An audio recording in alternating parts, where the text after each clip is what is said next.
Quem sabe ele converse conosco, ele é um advogado muito gentil, que sempre nos atende. Já eu vou com a Tainara, que vai tentar conversar com esse advogado. Pois bem, vocês se lembram que no programa de ontem nós mostramos a declaração exclusiva da dona Rosana, mãe da Vitória, dizendo que menos de 24 horas depois do assassinato, do sequestro da Vitória, hoje a gente já pode afirmar assassinato.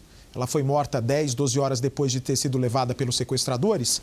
Imediatamente um homem aparece na rua e diz o seguinte: eu sei onde pode estar a Vitória. E ele pede um carro correndo. Esse rapaz é o Caio. Ele tem uma irmã que se chama Vitória. Ele mora a 1 quilômetro de distância da casa da dona Rosana. E aí, o que eu conversei com o Leonardo Lara? Léo, se a dona Rosana está dizendo que 5 pessoas contaram a ela que esse rapaz apareceu na rua menos de 24 horas depois do sequestro, falando que tem pistas onde poderia estar, em que cativeiro estaria a Vitória, é preciso conversar direito com ele.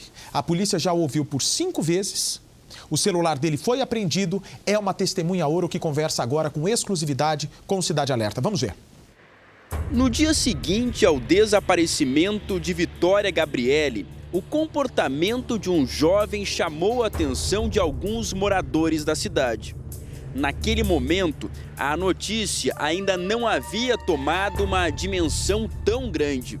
Nem os cartazes com a foto da adolescente estavam nas ruas de Araçariguama, no interior de São Paulo. Dona Rosana conta que o rapaz procurou a família e os vizinhos menos de 24 horas depois de Vitória sumir, dizendo ter uma informação privilegiada. Segundo informações, ele foi até lá na minha rua e pediu uma moto emprestada, que ele sabia onde ela estava, algo assim, né? E ele queria ir lá buscar. O suposto nervosismo do rapaz teria chamado a atenção de pessoas conhecidas de Dona Rosana, que presenciaram a cena na rua onde Vitória morava. Uma pessoa que é vizinha minha, e foi ela que trouxe essa informação, falando que esse rapaz chegou lá descalço, nervoso, pedindo uma moto emprestada, que ele sabia aonde ela tinha ido buscar, sei lá, alguma coisa assim, e que ele ia atrás. De repente ele sumiu e não falou mais nada, mas também ninguém emprestou a moto para ele. Se ele foi com moto de outra pessoa. Essa foi a conversa que passaram pra gente. Quem contou para a mãe de Vitória sobre o comportamento do jovem no dia seguinte ao desaparecimento da garota já prestou depoimento 2 vezes. Nossa equipe conseguiu localizar o rapaz que teria se oferecido para localizar Vitória. Ele alega ser vítima de uma confusão e nega ter dito que sabia o paradeiro de Vitória. Eu fui buscar a moto emprestada para ver se ela deixava eu ajudar na busca, mas em nenhum momento eu falei que eu sabia onde estava a menina. Até porque se realmente eu soubesse onde estava a menina, a família toda estava ali reunida, e por que ninguém pegou o carro e me ajudaram a me levar para a delegacia? Ninguém fez isso. Ele já foi chamado 5 vezes para prestar depoimento à polícia. Na última vez que foi à delegacia, teve que deixar o aparelho celular nas mãos dos investigadores. Se eu tivesse falado dessa informação para ela lá, ela teria que ter parado. A família dela tudo dá atenção para mim e ter falado: ó, então já que você saiu onde tá a menina, vamos lá buscar a menina agora. Ninguém fez isso, então não é isso, que ela tá mentindo. Por que você foi lá ajudar a buscar essa menina? Porque eles me conhecem desde criança, né? Eles me conhecem desde pequenininho, eu morei naquela rua ali. Desde de infância ali, eu brincava, soltava pipa ali com os filhos dela ali direto ali. Ficava brincando ali. Por isso que eu fui nessa boa vontade de querer ajudar e acabaram me comprometendo. Dona Rosana reafirma que ouviu a mesma história de várias pessoas.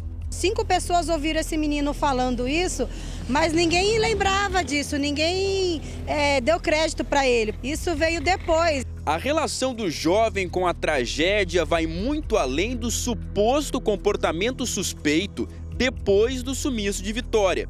O servente de obras tem uma irmã com o mesmo nome da vítima. Uma das possibilidades levantadas pelos investigadores é que ele fosse o verdadeiro alvo da vingança dos bandidos por uma suposta dívida. Isso teria provocado o sequestro da Vitória errada.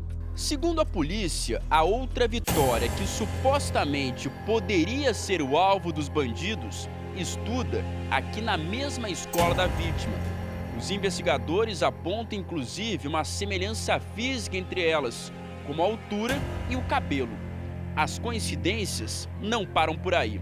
As casas das duas famílias ficam aqui no mesmo bairro, a uma distância de cerca de 1 quilômetro uma da outra.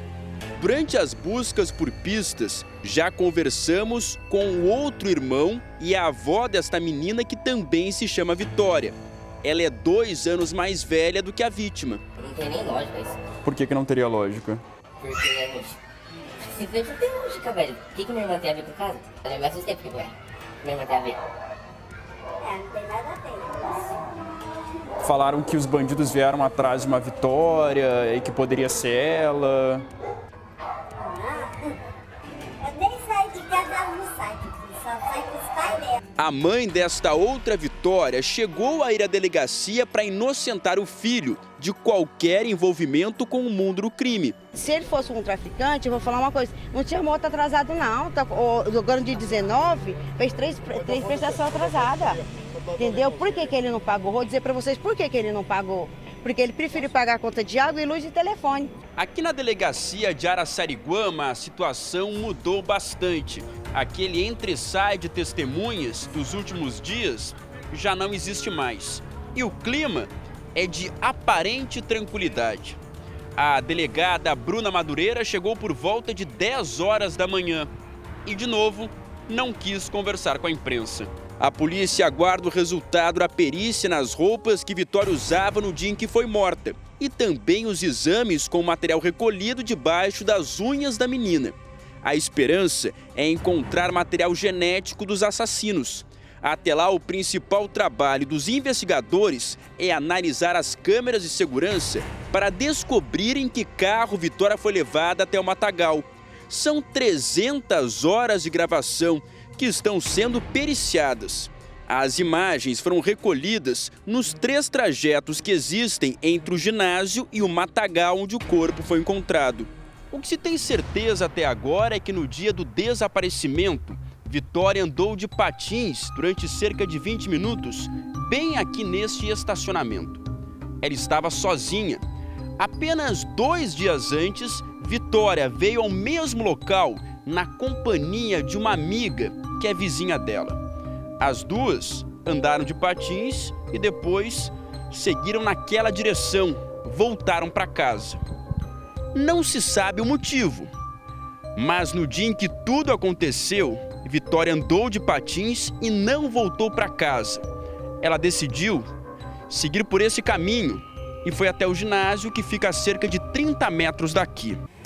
Pouco tempo depois, a menina foi abordada. A polícia recebeu o laudo necroscópico do IML, que apontou morte por asfixia causada por estrangulamento. A suspeita é que os assassinos deram na menina um golpe conhecido como mata-leão. Vitória foi morta no local onde o corpo foi encontrado. Como os pés dela deram com muita terra, muita areia, né, no local, né? Então ela caminhou, o chinelo, aliás, tá? O que acontece, né? Ela foi caminhando até o local que ela foi morta lá. Como a investigação segue em sigilo, a polícia não confirma se já recebeu alguma informação pelo Disque Denúncia. A família de Vitória reclamou da demora para o anúncio de uma recompensa. Os R$50 mil só foram oferecidos mais de 2 semanas depois do desaparecimento de Vitória. É o valor que será pago para quem ajudar a polícia a concluir o caso. A principal hipótese é que 3 pessoas participaram do crime. A princípio, assim, não se descarta a participação de no mínimo 3 pessoas. Como o carro estava parado, o que acontece, né? Uma pessoa abordou a pequena Vitória e tinha mais 2 pessoas na frente. Então, por isso é a razão de que a gente entende que havia no mínimo 3 pessoas na cena do crime.